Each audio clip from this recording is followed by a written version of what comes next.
Standard 9, 10th chapter, matter around us. Now we can see the types of mixtures. So mixtures are classified into two types. One is a homogeneous mixture and heterogeneous mixture. Under the homogeneous mixture, we can see true solution and alloys. And heterogeneous, we can see suspension and colloids. Okay, what is meant by homogeneous mixture? Homogeneous means inseparable. So the mixture in which they cannot be separated. The constituents cannot be separated. For example, when alcohol in water is a homogeneous mixture. So in all area, it has a uniform composition. Every part of the mixture, in every part of the mixture, it has same proportions, same uniform composition. That mixture is called as homogeneous mixture. Okay, homogeneous means inseparable. We cannot separate, but we can separate by using some other physical methods or chemical methods. Okay, so homogeneous means the uniform composition and same properties. You can see some more examples there. Milk, steel, bronze. The steel, bronze are example for alloy. What is meant by an alloy? Alloy is a homogeneous mixture of two or more metals. Alloy is a homogeneous mixture of two or more metals is called as an alloy. Okay, next we can see the heterogeneous. Heterogeneous is a mixture in which components can be seen separately or called as heterogeneous mixture. We can see the separate we can see the components to our naked eye. For example, a mixture of iodine and common salt, like that, are sand and water, and oil and water. We can see the separate layer for oil and water. So we can call this as a heterogeneous mixture. They should not have uniform composition in every part, and they have different properties in different areas, different part of the mixture. Okay, now we can see the separation of mixtures. Based on the components, we can separate it into pure and impure. The lesser proportion is called as impurity. The unwanted material is called as impurity. So based on the substances, physical state, solid, liquid, gas, we can have different methods. Now sublimation is given. You know very well about sublimation. That means when solid is heated, it directly converted into gaseous state without liquid state, without attaining the liquid state. If it goes directly from solid to gaseous state, then the process is called as sublimation. Certain solid substances, when heated, change directly from solid to gaseous state without attaining liquid state. We know very well about camphor. Sodium nu solramna camphor. When camphor is heated, so suddenly it will become camphor vapors. It does not become a liquid. Such a process is called as sublimation. When the gas is the gaseous state, when it attains the gaseous state, once again it is cooled, it will become a solid. When it is cooled, it gives back solid substances. This process is called as sublimation. But sublimation என்ன சொல்றாங்க? சில solid எடுத்து நம்ம என்ன பண்ணணும்? Heat பண்ணா டைரக்டா சாலிட்ல இருந்து எங்க போயிரும்? gaseous ஸ்டேட்டுக்கு போயிரும். திரும்ப அதை நம்ம கூல் பண்ணா என்ன பண்ணும்? சாலிட்ல gaseous ஸ்டேட்ல இருந்து சாலிட் ஸ்டேட்டுக்கு வந்துரும். இதுக்கு பேரு தான் நம்ம சப்ளிமேஷன் னு சொல்றாங்க. எக்ஸாம்பிள் அயோடின் எடுத்துக்கலாம், கேம்பர் எடுத்துக்கலாம், அமோனியம் குளோரைட். இப்போ நம்ம எப்படி இத வந்து நம்ம ஒரு மெத்தட் சொல்றாங்கப்பா. இப்போ for example we know very well, ஒரு என்ன எடுத்துருக்காங்க பாருங்க, அமோனியம் குளோரைட் எடுத்துருக்காங்க. அதில் கொஞ்சோண்டு சால்ட் ஆர் சாண்ட் மிக்ஸ் பண்ணியிருக்குன்னு வச்சுக்கோங்களேன். சால்ட் வேணும், அமோனியம் குளோரைட் சால்ட் எடுத்துக்க சொல்கிறாங்க, கொஞ்சோண்டு சாண்டு. இப்போ இந்த இடத்துல ஒரு சைனா டிஷ் எடுத்துருக்கோம். அந்த சைனா டிஷ்ஷில் என்ன எடுத்துக்கிறோம்? அமோனியம் குளோரைடும் அந்த சாண்டும் வச்சுக்கிறோம். இது ரெண்டுக்குள்ள டிஃப்ரென்ஸ் என்ன? Now you know very well, ammonium chloride undergoes sublimation. This one undergoes sublimation. But sand is a non-volatile substance. It is nothing but non-volatile. What is the meaning of non-volatile? Easy அது என்ன செய்யாது? Vaporizes ஆகாது. ஓகேங்களா? அப்போ இந்த method என்னென்ன ஒன்று வந்து என்னவா இருக்கணும்? That substance undergoes sublimation. Another substance என்னவா இருக்கணும்? non-volatile substanceஆக இருக்கணும். ஓகேங்களாமா? சைனா டிஷ்ல அந்த மிக்சர் எடுத்துக்கோங்க. ஒரு திசில் ஃபனலை இன்வெர்ட்டடாக வைங்க. மேலே ஒரு காட்டன் பிளக் வச்சு க்ளோஸ் பண்ணிவிடுங்க. ஓகேங்களாமா? இப்போது இதை நீங்கள் கூல் பண்ணுங்கள். கொஞ்சம் கன்வீனியன்ஸ்க்கு என்ன பண்ணலாம், இதை சுற்றி கூட நீங்கள் என்ன எடுத்துக்கலாம் அப்படின்னா, நம்ம ஒரு பேப்பர்ஸ் இருக்குல்ல, ஃபில்டர் பேப்பர்ஸ், அதை வந்து என்ன பண்ணிக்கலாம், இல்லை டிஷ்யூ பேப்பர்ஸ் நல்லா தண்ணியில் நினச்சி வாட்டரில் மிக்ஸ் பண்ணி வச்சு இந்த இடத்துல கூலாக கூட வச்சுக்கலாம். இப்போ ஹீட் பண்ணும்போது என்ன பண்ணும்? Ammonium chloride undergoes sublimation. Ammonium chloride என்ன பண்ணும், சப்ளிமேஷன் ஆகி எதா வரும், சாலிட்லேருந்து வேப்பர் ஃபேஸ்க்கு வரும். வேப்பர் ஃபேஸ்க்கு வந்தோடனே வந்து என்ன பண்ணிக்கிறோம், இதை ஃபுல்லாக இங்கே வந்து ஒட்டிக்கிறோம், திரும்ப இது இங்கே ஒட்டி சாலிடாக மாறிடும். அப்போ இங்கேருந்து என்ன வருது, அமோனியம் குளோரைடு சாலிடாக அந்த கேஸாக மாறி கேஸ் வந்து இந்த இன்னர் சைடில் வந்து என்ன செஞ்சுக்கிறோம், ஒட்டிக்கிடும். ஒட்டுறப்ப எதாவது மாறிடும், it will become a solid. சரிங்களா. அப்புறம் அதை தனியாக எடுத்து இதை மட்டும் நம்ம ஸ்க்ராச் பண்ணி வெளியில் எடுத்துட்டோம் அப்படின்னா we will get a pure ammonium chloride.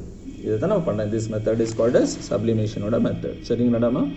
Okay, இப்போ அடுத்து என்ன கொடுத்துருக்காங்கன்னா, இப்போ எதை மிக்சரை பொறுத்து இருக்குது. இப்போ சாலிடும் மிக்ஸ் ஆகிருந்தா என்ன மெத்தடில் நம்ம இது பண்ணலாம் அப்படின்னா, ஹேண்ட் பிக்கிங், பொறுக்கி எடுத்தல். சீவிங்னா நம்ம இது இந்த சீவ்ஸ் வச்சு என்ன பண்ணுவோம், நம்ம சல்லடை வச்சு நம்ம சலிச்சு எடுக்கிறது. அப்படி விண்டோயிங்கன்னா இந்த காற்றுலலாம் பறக்க விடுவாங்கம்மா. எப்படின்னா நீங்கள் இந்த ஃபார்மர்ஸ் பண்ணுவாங்க. எப்படின்னா நம்ம அந்த பேடி இருக்குது பார்த்தீங்கன்னா, நெல்லையும் அந்த உமிதுன்னு சொல்லுவாங்க, அதுக்கு பேர் சாவின்னு சொல்லுவாங்க. அப்படின்னா அதில் உள்ள என்ன இருக்காது அப்படின்னா ரைஸ் இருக்காது. அப்போ நல்லா காற்றடிக்கிற டயத்தில் பண்ணும்போது என்ன பண்ணும், அந்த ஹெவியாக இருக்கக்கூடிய அந்த பேடியெல்லாம் கீழே விழுந்துடும். அந்த சாவின்னு சொல்லக்கூடிய அந்த டஸ்ட் பார்ட்டிகல்ஸ் என்ன பண்ணும், காற்றுல தள்ளி போய் விழுகும். இதுக்கு பேர் தான் விண்டோவிங். அப்போ ஏரை பயன்படுத்தி செப்பரேஷனுக்கு பேர் தான் விண்டோவிங் சொல்கிறாங்க. அடுத்து மேக்னெட்டிக் செப்பரேஷன் பின்னாடி கொடுத்துருந்தாங்கன்னு நம்ம பார்ப்போம். Magnetic separation. அப்போ மேக்னெட்டிக் செப்பரேஷன்னா ஒன்று என்னவாக இருக்கணும், மேக்னெட்டிக் சப்ஸ்டன்ஸாக இருக்கணும். இன்னொன்று வந்து என்னவாக இருக்கணும் அப்படின்னா நான் மேக்னெட்டிக் சப்ஸ்டன்ஸ். ஒன்று வந்து மேக்னெட்டிக்காக இருக்கணும், இன்னொன்று நான் மேக்னெட்டிக் சப்ஸ்டன்ஸாக இருக்கணும். அடுத்து ஒன்று வந்து இன்சாலபிள் சாலிட் அண்ட் லிக்விட். ஒன்று வந்து என்ன சொல்கிறாங்க, ஒரு சாலிட் என்னவாக இருக்கணும், இன்சாலபிள், கரையக்கூடியதாக இருக்கக்கூடாது. அதுக்கு என்னென்ன மெத்தட் யூஸ் பண்ண சொல்கிறாங்க அப்படின்னு பார்த்தா, வி கேன் யூஸ், ஓகேங்களாப்பா, செடிமெண்டேஷன், டெக்கண்டேஷன், அடுத்து லோடிங், ஃபில்ட்ரேஷன், சென்ட்ரிஃபிகேஷன். இதெல்லாம் பின்னாடி இந்த மெத்தட்ஸ் வந்து நம்ம பார்ப்போம். அடுத்து என்ன சொல்கிறாங்க, 2 immiscible liquids. ரெண்டுமே ஒன்னோட ஒன்று கரையிலைன்னா சிம்பிளாக என்ன மெத்தடு, சால்வெண்ட் எக்ஸ்ட்ராக்ஷன். அதுவும் நமக்கு பின்னாடி வருது, நம்ம பார்த்துக்கலாம். அடுத்து என்ன கொடுத்துருக்காங்க, soluble solid and liquid. Soluble solid and liquid அப்படின்னா ஃபார் எக்ஸாம்பிள் இப்போ சால்ட் இன் வாட்டர். அதுக்கு நம்ம என்ன யூஸ் பண்ணிக்கலாம், எவாப்ரேஷன், டிஸ்டிலேஷன், கிறிஸ்டலைசேஷன் சொல்கிறாங்க. சிம்பிளாக சொல்லப்போனால் அது we can call it as, அது என்னன்னு சொல்லிடலாம் அப்படின்னா டிஸ்டிலேஷனுக்கு ஒரு மெத்தட் சொல்லிடலாம். இந்த டிஸ்டிலேஷனில் தான் எல்லாம் சேர்ந்துருக்கும், இது எல்லாமே கலந்ததாக இருக்கும். ஓகே, அடுத்து வந்து என்ன சொன்னால், substance of 2 or more solid substances. இதுனா என்ன மெத்தடுமா, we can go for chromatography. முன்னாடி ஒன்று இருக்குது, 2 immiscible liquids, ரெண்டுமே கலந்தக்கூடிய இருந்தால் we can go for fractional distillation. எல்லாமே நம்ம டீட்டெயில்டாக நம்ம பார்க்க போகிறோம். ஓகேங்களா. First we can have centrifugation. இது நம்ம எங்கே பார்த்துருக்கலாம்னா, வி கேன் see it in the pathological laboratories.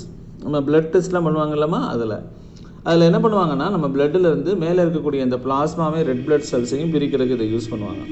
இதில் என்ன பண்ணுறாங்க, ஒரு டெஸ்ட் டியூப் மாதிரி எடுத்துக்கிடுவாங்க. அந்த டெஸ்ட் டியூப்ஸில் என்ன வச்சுக்கிறாங்க, அந்த ஃபார் எக்ஸாம்பிள் பிளட் எடுத்து இந்த இதில் வச்சுருவாங்க. வச்சுட்டு நல்லா இது என்ன பண்ணும், ரொம்ப ஃபாஸ்ட்டாக ரொட்டேட் ஆகும். ரொட்டேட் ஆனால் இதுக்கு என்ன நடக்கும் அப்படின்னா, ஹெவியாக இருக்கக்கூடிய அந்த ரெட் பிளட் செல்ஸ்லாம் கீழே அப்படியே டெபாசிட் ஆயிரும்.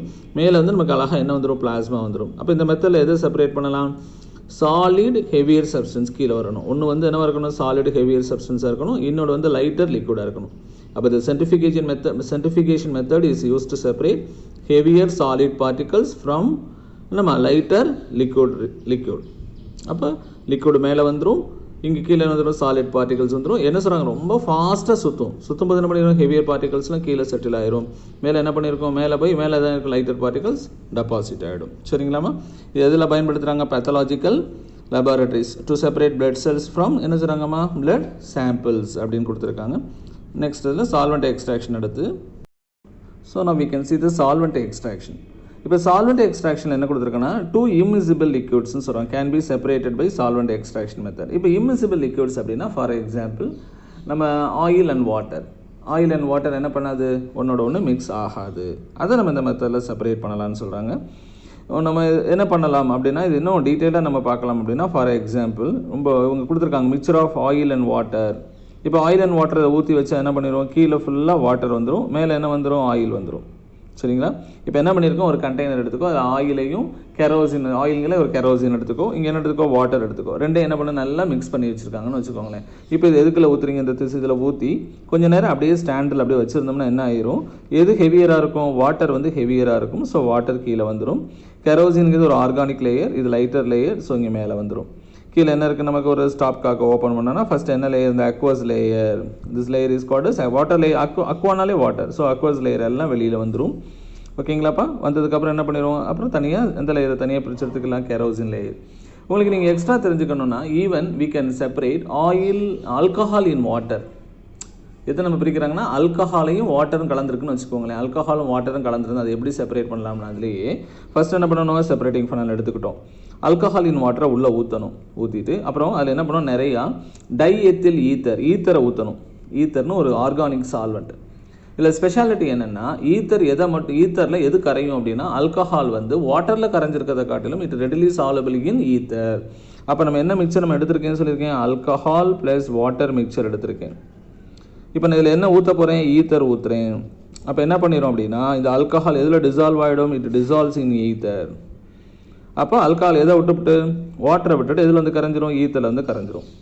இப்போ என்ன லேயர், வாட்டர் அப்போ கீழே உள்ள லேயருக்கு போயிடும். ஆட்டோமேட்டிக்காக கொஞ்சம் நேரம் அப்படி ஸ்டாண்டில் வச்சுருந்தோம்னா ஆல்கஹால் அண்ட் ஈத்தர் லேயர் மேலே வந்துடும். ஓகேங்களாப்பா? இதையும் நம்ம என்ன பண்ணலாம், சால்வெண்ட் எக்ஸ்ட்ராக்ஷனில் பிரித்து எடுக்கலாம். அடுத்து we can go for simple distillation.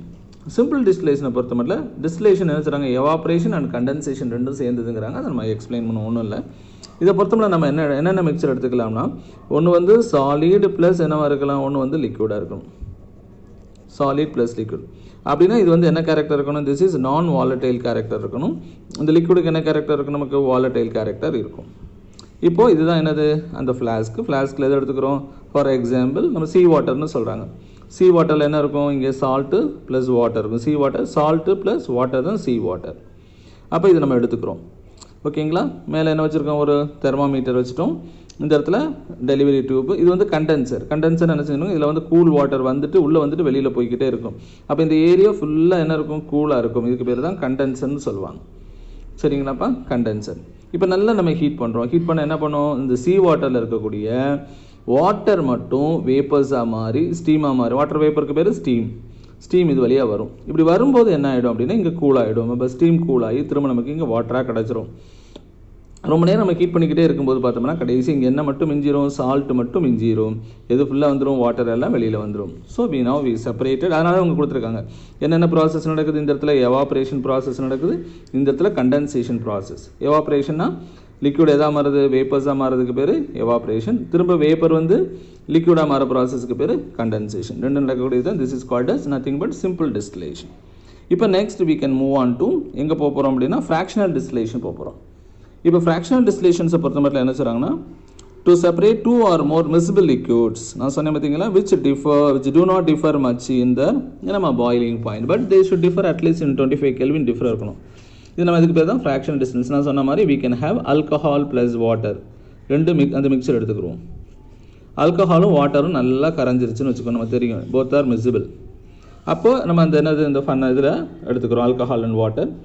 இதுக்கு பேர் ஃப்ராக்ஷனேட்டிங் காலம்னு சொல்லுவாங்க. அப்படின்னா ஒன்றும் இல்லை, பெரிய லாங் டியூபாக இருக்கும், அவ்வளோதான். அப்போ தான் இது வந்து தனித்தனியாக ஈஸியாக செப்பரேட் ஆகும். ஒரு பெரிய லாங் டியூப் வச்சுக்கோங்க, அதுதான் செப்பரேட்டிங் காலம். அப்புறம் மற்ற இங்கே எப்போதும் போல் ஒரு தெர்மாமீட்டர், இங்கே எப்போதும் போல் ஒரு கண்டென்சர், இங்கே வாட்டர் நம்ம கலெக்ட் பண்ணிக்க போகிறோம். இப்போ என்ன நடக்குது அப்படின்னா, இப்போ ஆல்கஹாலோட பாயிலிங் பாயிண்ட் கம்மியாக இருக்கும், வாட்டரோட பாயிலிங் பாயிண்ட் கொஞ்சம் ஜாஸ்தியாக இருக்கும். அப்போ நம்ம ஹீட் பண்ண ஆரம்பித்த உடனே எது லோ பாயிலிங் பாயிண்ட், ஆல்கஹால் தான் low boiling point. Low boiling point என்ன மீனிங், இது சீக்கிரமாக வேப்பர்ஸாக மாறிடும். அப்போ ஒரு பர்டிகுலர் டெம்பரேச்சரில் பாயிலிங் பாயிண்ட் ஆஃப் ஆல்கஹாலில் ஃபஸ்ட்டு எது வேப்பர்ஸாக வெளியில் வர ஆரம்பிச்சிடும், ஆல்கஹால் வேப்பர்ஸாக வந்து இங்கே திரும்ப கண்டென்ஸ் ஆகி ஃபஸ்ட் என்னது we can collect the alcohols in the flask. இது கலெக்ட் பண்ணி வச்சுக்கலாம். அப்போது என்ன பண்ணும், ஆல்கஹாலோட பாயிலிங் பாயிண்ட்டை தாண்டும் போது எல்லா ஆல்கஹாலும் முடிஞ்சிருச்சுன்னா ஆட்டோமேட்டிக்காக டெம்பரேச்சர் கொஞ்சம் ரைஸ் ஆக ஆரம்பிக்கும். ரைஸ் ஆக ஆரம்பிச்சிச்சுன்னா அப்போ இதில் என்ன மட்டும்தான் இருக்குன்னு அர்த்தம், வாட்டர் மட்டும்தான் இருக்குன்னு அர்த்தம். அப்போ கடைசி இதில் வாட்டர் இதில் மிஞ்சிரும், ஆல்கஹால் இங்கே வந்துடும். So this is called as என்ன method, this is called as fractional distillation. அப்போ ஃப்ராக்ஷனல் டிஸ்டிலேஷன் என்ன சொல்கிறாங்க, ரெண்டு மிசிபிள் லிக்விட்ஸாக இருக்கணும். ரெண்டு என்னவாக இருக்கணும்ப்பா, மிசிபிள் லிக்விட்ஸாக இருக்கணும். அதை ஃப்ராக்ஷனேட்டிங் காலம்ஸ் யூஸ் பண்ணி நம்ம அந்த மாதிரி செப்பரேட் பண்ணக்கூடிய ப்ராசஸ்க்கு பேர் தான் we can have call it as என்ன சொல்ல போகிறோம் அப்படின்னு